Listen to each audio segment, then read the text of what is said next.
Հայաստանի անվտանգությունը երկար տարիներ ուներ մեկ բանալին, այդ բանալին գտնվում էր Մոսկվայում, բայց այսօր ավելի ու ավելի հաճախ է հնչում մի հարց, որը պաշտոնական մակարդակով չեն սիրում տալ: Իսկ եթե այդ բանալին այլևս մեր ձեռքում չէ, կամ եթե այն արդեն փոխանցվում է ուրիշներին: Այս տեսանյութում մենք կխոսենք մի գործընթացի մասին, որը շատերը անվանում են ռազմավարական ամուսնալուծություն, և կփորձենք հասկանալ սա անվտանգության նոր դարաշրջան է Հայաստանի համար, թե վտանգավոր խաղ բարձր գներով: Մասը առաջին. հապկից հեռանալը որպես կետ, ոչ թե դրվագ: Հարավային Կովկասը այսօր ապրում է իր ամենազգայուն փուլերից մեկը, և հենց այս փուլում Հայաստանը փաստացի սառեցնում է իր մասնակցությունը հապկում: Սա պարզապես քաղաքական հայտարարություն չէ, սա անվտանգային համակարգից դուրս գալու ազդանշան է: Տասնամյակներ շարունակ Ռուսաստանը եղել է Հայաստանի օդային տարածքի ռազմական տվյալների և պաշտպանական ինֆորմացիայի գլխավոր հսկիչը: Այսօր այդ համակարգը քայքայվում է, և հարցը սա է. ի՞նչ է փոխարինում հին մեխանիզմին: Մաս երկրորդ. Մոսկվայի մուտքի կոդերի փակումը: Վերջին տարիներին Հայաստանի ուժային համակարգում տեղի են ունեցել լուրջ փոփոխություններ: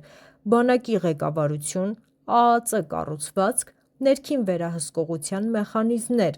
Այս փոփոխությունները մեկ նպատակ ունեն՝ կտրել այն կապերը, որոնք տարիներով ապահովում էին Ռուսաստանի անմիջական հասանելիությունը հայկական ռազմական տվյալներին: Բայց այստեղ կա երկրորդ, ոչ պակաս կարևոր շերտը: Հայաստանը արագ փոխում է ռազմական ստանդարտները: Խորհրդային համակարգերը փոխարինում են ՆԱՏՕ-ին համապատասխան լուծումներով, հնդկական և ֆրանսիական սպառազինությամբ: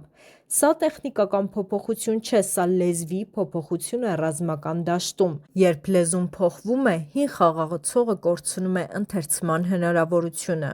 Մաս երրորդ. բանալին Արևմուտքի ձեռքում: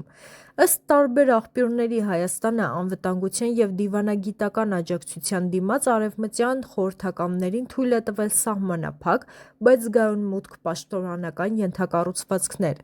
Սա նշանակում է մի շատ կարևոր բան. ՆԱՏՕ-ն այսօր հնարավորություն ունի տեսնել այն համակարգերը, որոնք տարիներ շարունակ համարվում էին ռուսական ռազմական գաղտնիք: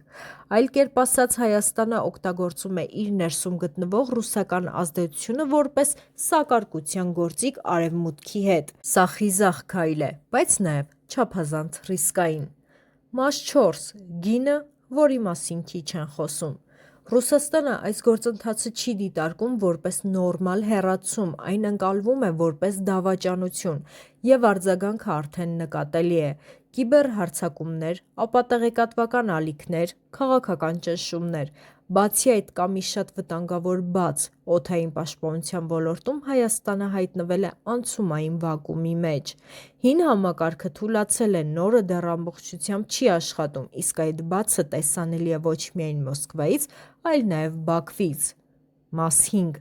մեծ խաղադրույքը: Նիկոլ Փաշինյանը փաստացի անում է մեծ խաղադրույք: Նա փորձում է փոխանակել ռուսական ազդեցությունը արևմտյան անվտանգության խոստումների հետ: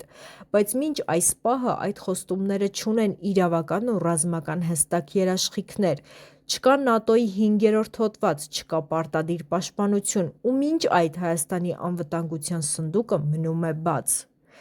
Վերջ. կոնֆլիկտ մեկնաբանությունների պայթյուն: Այս գործընթացը կարելի է անվանել խիզախ դիվերսիֆիկացիա: Կարելի է նաև անվանել վտանգավոր խաղ մեծերի հետ: Բայց մեկ բան ակնհայտ է. Հայաստանի անվտանգության բանալին այլևս նույն տեղում չէ: Հարցը սա է. մենք վերահսկում ենք այդ փոխանցումը, թե պարզապես հույս ենք դնում նոր բանալիները կաշխատեն: Գրիր մեկնաբանություններում սա փրկություն է, թե նոր ռիսկ: Կքննարկենք անպայման: